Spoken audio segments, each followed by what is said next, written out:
నమస్కారం. ధర్మ సందేహాలు కార్యక్రమానికి స్వాగతం. అనునిత్యం ప్రేక్షకులకు ఎన్నో ఆధ్యాత్మిక పరమైన సందేహాలు కలుగుతూ ఉంటాయి. వాటన్నిటినీ నివృత్తి చేసే ఏకైక కార్యక్రమమే ధర్మ సందేహాలు కార్యక్రమం. అలాంటి ఎన్నో ప్రశ్నల్ని ప్రేక్షకులు ఉత్తరాల ద్వారా, ఈమెయిల్స్ ద్వారా మాకు రాసి పంపిస్తున్నారు. మరి వాటన్నిటికీ ధర్మ సందేహాలు కార్యక్రమానికి విచ్చేసిన ప్రముఖులు, ఆధ్యాత్మికవేత్తలు, పండితులు సందేహ నివృత్తి కావిస్తున్నారు. మరి ఈనాటి ధర్మ సందేహాలు కార్యక్రమంలోని సందేహాల్ని నివృత్తి చేయడానికి మన ముందున్నారు ప్రణవ పీఠాధిపతి, త్రిభాషా సహస్రావధాని బ్రహ్మశ్రీ వద్దిపత్తి పద్మాకర్ గారు. మరి వారిని అడిగి సందేహ నివృత్తి చేసుకుందాం. నమస్కారం గురుగారు.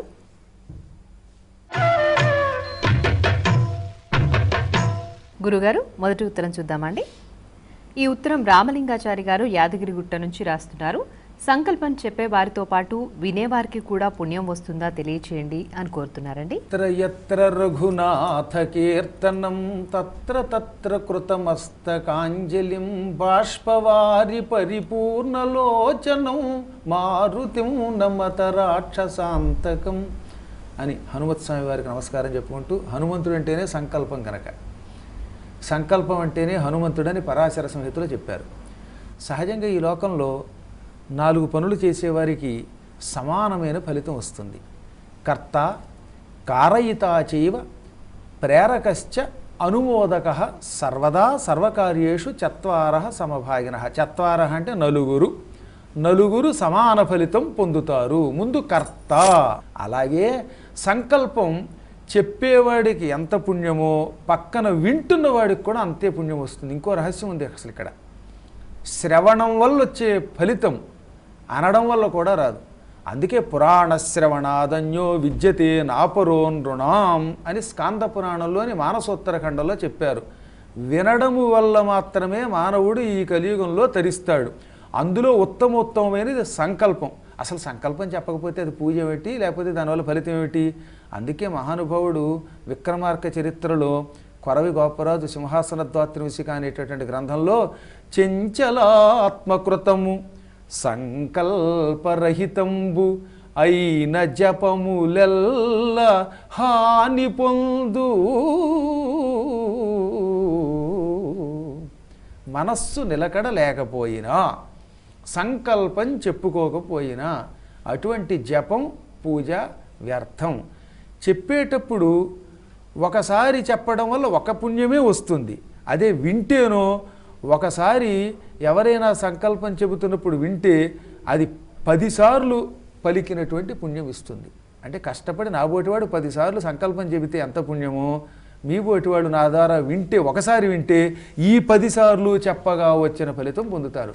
అంటే 10 టైమ్స్ పెరుగుతుందన్నమాట. మనకి 10 పర్యాయములు మనకి అధిక ఫలితం ఇస్తోంది. అందువల్ల సంకల్పం చెప్పడం ఎంతో, అంతకంటే ఎక్కువ ఫలితం వినడం వల్ల వస్తుంది. కనుక తప్పక సంకల్పం ఎవరైనా చెబుతున్నప్పుడు శ్రద్ధగా వినాలి. శ్రద్ధ లేకుండా పరధ్యానంతో మనిషో చోట మనసో చోట ఉండి వింటే దానివల్ల ఏమీ ఉపయోగం లేదు. కాబట్టి శ్రద్ధగా వినడం వల్ల మహాఫలితం వస్తుంది. గురుగారు, మరో ఉత్తరం చూద్దామండి. ఈ ఉత్తరాన్ని కృష్ణ శర్మ గారు భీమవరం నుంచి రాస్తున్నారు. అష్టమంలో శని ఉండగా ఉపనయనం చేయవచ్చా తెలియచేయండి అని కోరుతున్నారు. బృహస్పతి చెప్పిన ప్రకారం అష్టమంలో శని ఉంటే ఉపనయనం చేయకూడదు. పరమ దోషం అది. దానివల్ల భవిష్యత్తులో ఎన్ని నష్టాలు వస్తాయో ఆయనే చెప్పాడనమాట. అష్టమ శనికి ప్రాయశ్చిత్తం చేసుకుంటే మాత్రం చెయ్యొచ్చు. ప్రాయశ్చిత్తం అంటే ఏమిటనమాట? అష్టమంలో శని ఉండగా నువ్వుల నూనెతో శనికి 9 శనివారాలు తైలాభిషేకం చేయించాలి. తైలము అనే శబ్దానికి అర్థం ఏంటంటే నువ్వుల నుండి పుట్టినది అని అర్థం. చాలామందికి తెలియక తైలం అంటే నూనె అని అర్థం చెబుతున్నారు. తెల అంటే నువ్వు, అందు నుండి పుట్టింది కనుక తైలం. తైలాభిషేకం అంటే నువ్వుల నూనెతోటి అభిషేకం. అది శనికి ఒకసారి కాదు 9 శనివారాలు చేస్తే అప్పుడు అష్టమ శనిలో ఉన్నవాడికి ఉపనయనం చేయడానికి పనికొస్తుంది.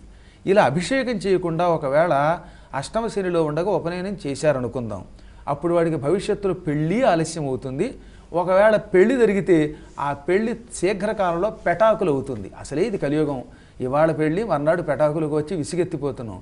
చీటికి మటికి చిన్న చిన్న విషయాలకు కూడా భార్యాభర్తలు కీచులాట్లు ఆడుతున్నారు. మళ్ళీ ఈ గొడవ సరిపోక అనవసరంగా ఎందుకు ఈ గందరగోళం? కాబట్టి సాధ్యమైనంత వరకు కూడా అష్టమ శని ఉండగా మాత్రం ఉపనయనం చేయకండి. చేయవలసి వస్తేనే చెప్పిన ప్రాయశ్చిత్తం చేయండి, లేకపోతే విడాకుల దాకా వెడుతుంది. విడాకులకి ఒకవేళ వెళ్ళకపోయినా రోజు కీచులాడుకుంటారట. నిత్యం కలహాలతో కాపురం అనమాట. కలహాల కాపురం అనే పేరుతో వీరి మీద ఓ సినిమా కూడా తీయచ్చు, అంత ఇబ్బంది వస్తుంది. అందువల్ల హాయిగా అలాంటి ప్రయత్నాన్ని విరమించడం చాలా ఉత్తమం. ఎంత కళ్ళు మూసి తెరిచేలో పెడిపోతాయి కదా, ఇవన్నీ పెద్ద విశేషాలు ఏమున్నాయి. అన్నిటికీ ప్రాయశ్చిత్త మాత్రం శాస్త్రం చెబుతున్నది. అది చేసుకుంటే కూడా తద్దోషం పోతుంది. ఇంకో చిన్న విషయం చెప్పాలి. అష్టమ శని ఉన్నవాడు శనివారం నాడు హనుమంతుడికి గంధసింధూరంతో అభిషేకం చేసిన, లేదా నువ్వుల నూనెలో గంధసింధూరాన్ని కలిపి ఆయనకి ఒళ్ళంతా పూత పూసిన వాళ్ళకు కూడా అష్టమ శని దోషం పోతుంది. వారికి ఉపనయనం జరిగితే శుభం కలుగుతుంది. లేదా కోణం నీలాంజన ప్రఖ్యం మందచేష్టా ప్రసారిణం ఛాయామార్తాండ సంభూతం నమస్యామి శనైశ్చరం. ఇది పరాశర సంహితలో చెప్పబడిన అపూర్వ శ్లోకం. ఇదే కాశీఖండంలో కూడా ఉంటుంది. ఈ శ్లోకాన్ని అష్టమ శని ఉన్నవాడు రోజుకు 108 సార్లు చొప్పున 40 రోజులు చేసుకున్నాడా వాడికి ఆ దోషం పోతుంది. వారు కూడా ఉపనయనం చేసుకోవచ్చు. ఇవేమీ చేసుకోకుండా మాత్రం ఉపనయనం చేసుకుంటే ప్రమాదం వస్తుంది. గురుగారు, మరో ఉత్తరం చూద్దామండి. ఈ ఉత్తరాన్ని సుబ్బలక్ష్మి గారు అనకాపల్లి నుంచి రాస్తున్నారు. హిందూ మత ధర్మం ప్రకారం ఆడవారు శ్మశానానికి వెళ్ళకూడదా తెలియచేయండి అని కోరుతున్నారండి. హిందూ ధర్మం అన్నదే ఈ ధర్మం యుగ యుగాలుగా అపూర్వంగా ప్రఖ్యాతికెక్కినటువంటిది. దీన్ని పరమాత్ముడు మొదలైనటువంటి వాళ్ళంతా ఆయా సందర్భాల్లో మనుషుల్ని పెట్టుకు చెప్పారు. ఆడవాళ్ళని ఎందుకు శ్మశానానికి వెళ్ళొద్దన్నారు అంటే అది ధర్మశాస్త్రం కాదు, ఆచారం మాత్రమే. శాస్త్రాలలో వద్దని చెప్పలా, కానీ ఆచారంలో ఎందుకు చెప్పారు? ఆడవాళ్ళు సహజంగా సున్నితంగా ఉంటారు కనుక. మగవాళ్ళ దగ్గర ఒక బండతనం ఉంటుంది. పూర్వకాలంలో ఆడవాళ్ళు కుసుమ కోమలత్వంతో ఉండేవారు. పువ్వు ఎంతో వాళ్ళ మనస్సు అంత కోమలంగా ఉండేది. పాపం భర్త చచ్చిపోయాడు అనుకుందాం. ఈ భర్త వెనకాతల శ్మశానానికి భార్య వెళ్ళింది. ఇంతకాలం తన మెడలో తాళి కట్టినవాడు, తనతో తిరిగినవాడు, తనతో కలిసి భోజనం చేసినవాడు కళ్ళ ముందు కట్టెల మీద కాలి బూడిదైపోతూ ఉంటే ఈ స్త్రీ తట్టుకుని బతకగలదా? అందుకని పూర్వం ఆ చితి మీద పడి చచ్చిపోయేవారు వాళ్ళు. సతీసహగమనం అది. అప్పుడు మరి శ్మశానానికి వెళ్ళలేదు వాళ్ళంతా. మాద్రి ఉంది. స్వయంగా పాండురాజు గారి శ్మశానంలో ఆయన ఎదురుగుండా కాలిపోతూ ఉంటే దాని మీద పడి తాను చచ్చిపోయింది. అంటే ఆవిడ శ్మశానానికి వెళ్ళిందనే కదా అర్థం. కాబట్టి వెళ్ళారు. వెళ్ళడం వల్ల ఈ నష్టాలు వస్తున్నాయి. ఎక్కువ మంది భార్యలకి భర్త అంటే చాలా ప్రేమ. ఈ ప్రేమ వల్ల ఏమైపోతుంది ఒక్కోసారి, అయితే గుండెకి చచ్చిపోయిన వాళ్ళు ఉన్నారు, లేదా ఆ చితి మీద పడి కాలిపోయిన వాళ్ళు ఉన్నారు, ఆ తర్వాత పిచ్చెక్కిపోయిన వాళ్ళు ఉన్నారు. బండతనంతో ఉండి తట్టుకోగలిగితే ఎవరైనా వెళ్ళొచ్చు, కానీ అలా వెళ్ళలేకపోయేవారు ఎక్కువ ఉండేవారు కనుక వాళ్ళని దృష్టిలో పెట్టుకుని తర్వాత కలియుగంలో ఆచారం పెట్టారనమాట. శ్మశానానికి వెళ్ళొద్దురా, లేనిపోయిన తంటాలు వస్తాయి అన్నారు. కానీ ధర్మశాస్త్ర ప్రకారం అయితే వెళ్ళొచ్చు. అలా వెళ్ళిన వాళ్ళని కొన్ని వందల మందిని, వేల మందిని మన పురాణాల్లో ఉదాహరణగా చూపించవచ్చు. శాస్త్రం వేరు, జనాచారం వేరు. శాస్త్రం అంటే ఏమిటి? వేదాలు, ఉపనిషత్తులు, పురాణాలు, స్మృతులు, శృతులు, స్మృతులు, పరాశర స్మృతి వంటివి. ఇటువంటి వాటిలో చెప్పబడిన వాటిని శాస్త్రాలు అంటారు. అందులో ఇది ఉండదు. కానీ జనాచారం అనగా ఓ పెద్ద ఆయన చెప్పాడు, దాన్ని అందరూ అనుకరించడం మొదలెడతారు. దీనికి జనాచారం అని పేరు. క్రమంగా ఏమైపోయిందంటే కలియుగంలో జనాచారం శాస్త్రాన్ని కూడా తొక్కేసింది. ఇవాళ మనం వద్దన్న వినని స్థితిలోకి వచ్చారు. కాబట్టి మీరు నిశ్చింతగా శ్మశానానికి వెళ్ళొచ్చు, మీ గుండె బండ అయితే. అనవసరంగా ఎందుకు వచ్చింది ఆ దృశ్యం చూడలేమనుకుంటే ఇంట్లో కూర్చోండి. గురుగారు, మరో ఉత్తరం చూద్దామండి. ఈ ఉత్తరాన్ని పశ్చిమ గోదావరి జిల్లా నుంచి వెంకటాచలం గారు రాస్తున్నారు. వారసూలలు అనగానేమి, ఆ దిశగా ప్రయాణం ఎందుకు చేయకూడదు తెలియచేయండి అని అడుగుతున్నారు. సూల అంటే నొప్పి, బాధ. ఒక్కొక్క వారం ఒక్కొక్క దిక్కుకెడితే మనకి నొప్పులు కలుగుతాయి, బాధలు కలుగుతాయి. అంటే పనులు అవ్వవు. ఆ వారం అటు వెళితే పని అవ్వడం లేదు కనుక దానికి వారసూల అన్నారు. నాయన వెళ్ళొద్దురా, దానివల్ల నీకు గండం అని చెప్పారు. ఎలాగా? నపూర్వే శని సోమేచ. పూర్వే అంటే తూర్పు దిక్కునందు. తూర్పుకు ఎప్పుడైనా ప్రయాణం చేస్తే శని సోమేచ న అన్నాడు. అంటే శనివారం సోమవారం తూర్పు దిక్కుకు వెళ్ళకు. వెళ్ళావా ఆ పనిలో అడుగడుగున గండమే. హాయిగా 6ంటికి రత్నాచల్ ఎక్కితే 12ంటికల్లా వైజాగ్ ఎడతాడు అనుకుందాం ఎవరైనా విజయవాడలో ఎక్కి. అటువంటి వాడు ఈ శనివారం సోమవారం పెడితే ఆ పూట దారి పొడుగుతా రైలు ఆగిపోతుంది. 12ంటికి వెళ్ళేవాడు 1 గంటకి ఎడతాడు. ఈ 1 గంటలోపు కడుపులో మంట పెరిగి తంటాలు వచ్చి పడిపోతాయి, ఈ ఇబ్బందులు వస్తాయి. ఏ పెళ్లి సంబంధానికో పెడితే అది కుదరదు. కాబట్టి తూర్పు దిక్కుకి ఎప్పుడు కూడా శనివారం సోమవారం వెళ్ళకూడదు అని చెప్పారు. అదే శనివారం సోమవారం దక్షిణం దిక్కుకి వెళ్ళండి, అద్భుతంగా పని అయిపోతుంది. తూర్పు దిక్కుకి మంగళవారం పెడితే ఆ పని గ్యారంటీగా అవుతుంది. వీటితో పాటు ఇంకా నక్షత్రాలు బలము కూడా చూడాలి. ముఖ్యంగా వారం తప్పక చూడాలి. ఒక్కొక్క వారం ఒక్కొక్క దానికి పనికిరదు. పశ్చిమ దిక్కుకి వెడితే బుధ గురువారాల్లో పెడితే చాలా మంచిది. ఇలా వారములో ఏ వారం వెడితే మంచిదో తెలుసుకుని వెళ్ళడం వల్ల చాలా లాభం అన్నమాట. ఈ వారం వెళ్ళొద్దని చెప్పినటువంటి వారం వెడితే ఇబ్బంది వస్తుంది కనుక, గండం వస్తాయి కనుక, లేక తంటాలు వస్తాయి కనుక దానికి వారసోల అన్నారు. ఈ వారసోల గురించి చరిత్రలో మొట్టమొదటి చెప్పినవాడు బృహస్పతి. దానికే మళ్ళీ ఓటు వేసినవాడు శుక్రాచార్యుడు. ఆ తర్వాత కలియుగంలో చాలామంది వచ్చారు. ఎక్కువ మంది ఎంతసేపు వరాహమిహిరుడు వీళ్ళ గురించి చెబుతున్నారు. వీళ్ళంతా కలియుగంలో వచ్చిన వాళ్ళు. ఎప్పుడో సృష్టి ఆరంభ కాలంలో సూర్యభగవానుడు, సాక్షాత్తు బృహస్పతి, శుక్రాచార్యుడు వీళ్ళు చెప్పారు. ఆ తర్వాత గర్గాచార్యుడు వారిని ఒక గొప్ప పురోహితుడు ఉన్నాడు. ఇక జ్యోతిష్శాస్త్రవేత్తలో అంత గొప్పవాడు మరొకడు లేడు.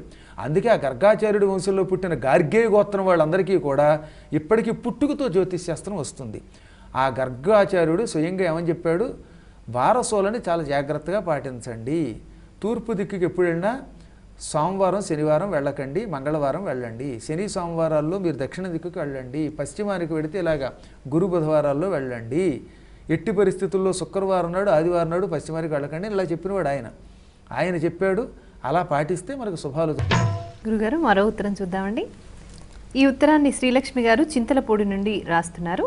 స్త్రీలు నోచుకునే 16 ఫలాల నోము నియమ నిబంధనలు ఏమిటో తెలియచేయండి అని కోరుతున్నారండి. అరుణోదయ వేళాయాం స్నాత్వా నూతన భాండకై. కొత్త బింది లేక కొత్త కుండ తెచ్చుకొని దాంట్లో నీళ్లు పెట్టుకొని సూర్యోదయ సమయానికల్లా స్నానం చేయాలి. అంటే ట్యాప్ వాటరు, ట్యాంకులో నిలవ ఉన్న నీరు వాటితో స్నానం చేయకూడదు. నదులలో అయితే చెయ్యొచ్చు. సూర్యోదయం అయ్యేసరికల్లా బొట్టు పెట్టుకుని కొత్త బట్టలు ధరించాలి. ఆ రోజు ఎట్టి పరిస్థితుల్లోనూ కూడా ఈ 16 ఫలాల నోము నోచుకునేటటువంటి వాడు కటువాక్యం పలకూడదు. అంటే ఏమిటి? పరుషంగా పలకూడదు. ఎంత కోపం వచ్చినా, భర్త మీద చితక్కొట్టేయాలన్నంత కోపం వచ్చినా సరే ఏమండి అని చిరునవ్వుతో పలకరించాలి తప్ప ఇంకో రకంగా తిట్టకూడదు.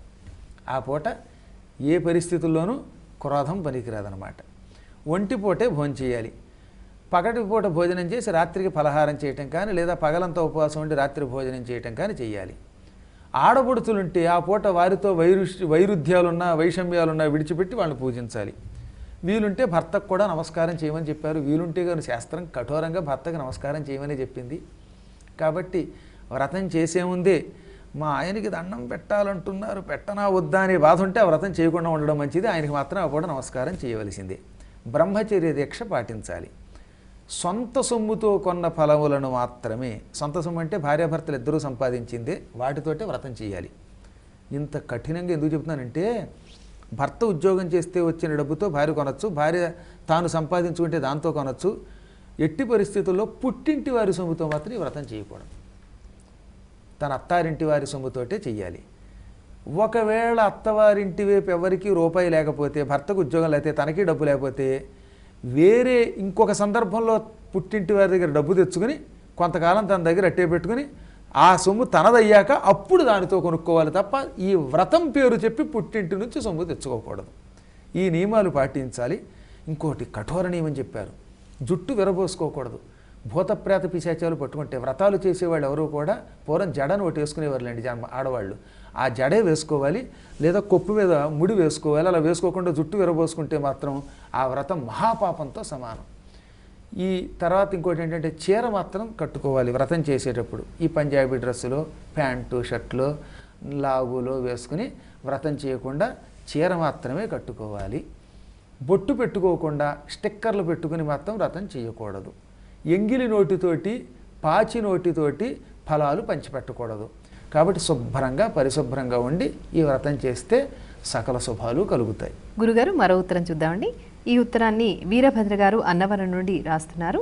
తీర్థయాత్రలో ఉండగా కుటుంబ సభ్యులు పరమపదిస్తే ఆ విషయం తెలియక చేసిన యాత్రా ఫలితం ఉంటుందా తెలియచేయండి అని కోరుతున్నారు. యాత్రలు చేస్తూ ఉండగా ఏమీ తెలియకపోతే యాత్రా ఫలితం సంపూర్ణంగా వస్తుంది. అసలు మైలు ఎప్పుడు వదులుతుంది మనకి అంటే తెలిస్తేనే.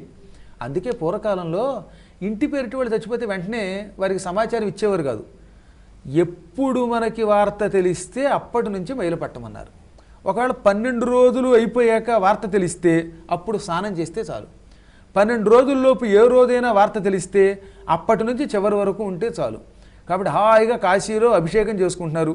అతనికి ఇంట్లో వాళ్ళు ఎవరైనా చచ్చిపోయినట్టో లేక బంధువులు చచ్చిపోయినట్టో తెలియకపోతే సంపూర్ణంగా అభిషేకం చేసిన మహాఫలితం వస్తుంది. చెవిన వార్త పడిన తక్షణం వాడికి మైలు వస్తుంది. శ్రవణం వల్ల మాత్రమే, చూస్తే కూడా రాదట. ఎందుకని ఆ వ్యక్తి ఎవరో తెలియకపోవచ్చు ఒక్కోసారి. అందువల్ల ఫలానా వాడు చచ్చిపోయాడనే మాట చెవిన పడకపోతే అప్పుడు వాడు మైలు పాటించవలసిన అవసరం లేదు. కానీ ఒకసారి ఏ ఫోన్ ద్వారానో ఇంకోటో తెలిసినా లేక పక్కవాడు ఎవరో చెప్పినా అప్పుడు మాత్రమే మైలు పాటించాలి. అందుకే తీర్థయాత్రకు వెళ్ళేటప్పుడు ఒక దీక్షా కంకణం కడతారు. ఈ కంకణం ఎందుకు కడతారో తెలిసినా? జాతా శౌచ మృతా శౌచ భయన్నాస్తి మహీతలే. ఒకసారి చేతికి కంకణం కట్టుకొని తీర్థయాత్రలకి వెళ్ళడం మొదలు పెడితే దారిలో పురుడొస్తున్నా వాడు అశుచి పాటించక్కర్ల. అది జాతాశౌచము, పిల్లలు పుట్టడం వల్ల వచ్చే అశౌచం. కానీ మృత అశౌచ, ఎవరైనా చచ్చిపోవడం వల్ల వచ్చే మైలు కానీ వాడికి ఆ క్షణం పట్టదు. అందుకని యజ్ఞం చేసేటప్పుడు తీర్థయాత్రకు వెళ్ళేటప్పుడు ముందు ఒక కంకణం కట్టాలి, దీక్షా కంకణం. ఈ కంకణం తీసేస్తేనే మళ్ళీ మైలు వస్తుందన్నమాట. ఇవి తెలుసుకుని జాగ్రత్తగా యాత్రలు చేస్తే సంపూర్ణ ఫలితం వస్తుంది. మీ చెవిన ఆ వార్తను పడకపోతే మీకు ఏమైలా ఉండదు. యాత్రలు చేసినా అభిషేకాలు చేసినా ఆ ఫలితం సంపూర్ణంగా వస్తుంది. దోషం మీది కాదు, వార్త మీ చెవిన పడలేదు కనుక. గురుగారు, మరో ఉత్తరం చూద్దామండి. ఈ ఉత్తరాన్ని సత్యనారాయణ గారు పిఠాపురం నుంచి రాస్తున్నారు. శివుడి ఆజ్ఞ లేనిదే చీమైనా కుట్టదు అంటారు. మరి కలియుగంలో జరుగుతున్న హత్యలు, దోపిడీలు ఎవరి ఆజ్ఞతో జరుగుతున్నాయి అంటారు, తెలియచేస్తారా అని అడుగుతున్నారు. శివాజ్ఞ ఉంటేనే చీమ కుడుతుంది. కానీ ఆ శివుడు ఎప్పుడు ఆజ్ఞిస్తాడో తెలుసునా? శివుడు ఈ జనాలను సృష్టించిన తర్వాత, నాయనలారా మీకు కర్మకాండ అనేది ఒకటి ఏర్పాటు చేశాను, ఈ పనులకి తగిన ఫలితం ఇస్తాను అని చెప్పాడు ఆయన. అంటే ఏ పని చేస్తే ఏ ఫలితం ఇస్తాడో చెప్పాడు ఆయన. పరుసని పలుకులం పరుల పలుకుట, ఎవరినైనా కఠోరంగా మాట్లాడితే నీకు ఇంట్లో భార్య వల్ల పోరు వస్తుంది అని చెప్పాడు. కాబట్టి నువ్వేం చేయాలన్నమాట? ఎవరిని పరుషంగా తిట్టకూడదు. బయట ఇష్టం వచ్చినట్టు అందరినీ దులిపేసి వస్తే ఇంతమందిని తిట్టిన ఈ పాపం భార్యలో ప్రవేశించి భార్యని శివుడు ప్రేరేపిస్తాడు. దౌర్భాగ్యుడా, నేను నీకేం చెప్పానురా, బయట ఎవరిని తిట్టద్దనానా, అందరినీ నోటుకొచ్చినట్టు తిట్టావు కదా, ఇప్పుడు చూసుకో అని శివుడు ఏం చేస్తాడనమాట, భార్యను ఆజ్ఞాపిస్తాడు. దాంతో ఈయన ఇంటికి రాగానే భార్యమణ ఆ పడంగా నోటుకొచ్చినట్టు తిడుతుంది, అప్పడాల కరతో నెత్తి మీద కొడుతుంది, ఆ తల కాస్త బొప్పడం అయిపోతుంది. ఈ విధంగా శివుడు ఆజ్ఞాపిస్తాడు రహస్యం. కానీ ఈశ్వరుడు నిష్కామంగా మనం చేసే పనులకు తగిన ఫలితం మాత్రం ఇవ్వడు. అందుకే మనం పని చేస్తేనే ఆ పనికి తగిన ఫలితం ఇస్తాడు ఆయన. కర్మములకు తగు ఫలములు కర్ములకు నెడంగ కర్తగాని సదా నిష్కర్ముడగు ఈశ్వరుడును కర్మవిహీనునికి రాజుకాడు నరేంద్ర. భాగవతంలో పోతన గారు అద్భుతంగా రాశాడు ఈ పద్యం. ఎవడైనా పని చేస్తే పనికి తగిన ఫలితం ఇస్తాడు పరమాత్మ, అప్పుడే కర్త అవుతాడు. కానీ మనం ఏమీ చేయకపోతే ఆయన ఆజ్ఞాపించడు, ఆయన మనకి ఏ ఫలితం ఇవ్వడు. కాబట్టి ఇవాళ మనం ధనం సంపాదించిన, దారిద్ర్యం పొందిన, కీర్తి పొందిన, అపకీర్తి పొందిన, పొగడ్తలకి గురైన, తెగడ్తలకి గురైన, సుఖమైన దుఃఖమైన, ఇవన్నీ మనం చేసుకున్న కర్మముల ఫలితమే. కర్మము అంటే పని, పనికి తగిన ఫలితం ఇస్తాడు. కానీ పని చెయ్యని వాడికి ఆయన కర్త కాడు. ఎందుకంటే ఈశ్వరుడు ఏ పని చేయకుండా నిష్కర్మగా ఉంటాడు, అనగా ఎవరితోటి రాగద్వేషాలు లేకుండా ఉంటాడు. కాబట్టి శివాజ్ఞ లేనిదే చీమ కొట్టదు. శివుడు ఆజ్ఞాపిస్తేనే మనందరికీ దెబ్బలు కానీ సుఖాలు కానీ వస్తున్నాయి. ఎప్పుడు ఆజ్ఞాపిస్తాడంటే మనం పనులు చేస్తేనే. కాబట్టి మీరు సత్కర్మాచరణ చేశారనుకోండి, అప్పుడు శివుడు సత్కర్మకి తగిన ఆజ్ఞ పక్క వాళ్ళకి ఇస్తాడు. అప్పుడు మనకు సుఖాలు వస్తాయి. ఉదాహరణకి ఎవరో అక్కర్లా, మనం ఇతరులను తిట్టాం, వాడు లాగి గో మీద కొట్టడంలా, ఆ తిట్టడం అనే పని చేయగానే శివుడు వాడిని కొట్టు అని ప్రేరేపిస్తాడనమాట. అది శివాజ్ఞ. అప్పుడు వాడు చేమలా కాదు, ఢామని చితక్ కొడతాడు. అంటే ఇప్పుడు శివుడు మిమ్మల్ని ఏమని ఆజ్ఞాపించాడు? వీడు నిన్ను పొగిడాడు గనక దానికి ప్రతిగా ఆయన నువ్వు పొగుడు అంటున్నాడు. ఇవన్నీ మనం తెచ్చుకునేవే. కాబట్టి ఎప్పుడూ కూడా ఇతరుల ద్వారా ప్రశంసలు సన్మానాలు పొందడానికి మనం సక్రమమైన కర్మ చెయ్యాలి. కర్మ వల్ల శివుడు ఆజ్ఞాపిస్తాడు. ఆజ్ఞాపిస్తే చీమ కొట్టదు, దోమ కొట్టదు. మనం సత్కర్మాచరణ చేయకపోతే చీమ కూడా పావై కాటేస్తుంది. అంతా మన కర్మలో ఉంది. అంతా కర్మమయం, జగత్తంతా కూడా కర్మమయం. చాలా సంతోషం గురువుగారు. మరి ఈనాటి ధర్మ సందేహాలు కార్యక్రమానికి వచ్చిన అన్ని ప్రశ్నలకి కూడా చక్కటి శాస్త్రీయపరమైన సమాధానాలు ఇచ్చినందుకు ధన్యవాదాలు. చూశారు కదండి, మరి ఈనాటి ధర్మ సందేహాలు కార్యక్రమాన్ని తిరిగి రేపటి ధర్మ సందేహాలు కార్యక్రమంలో మళ్ళీ కలుద్దాం. నమస్కారం.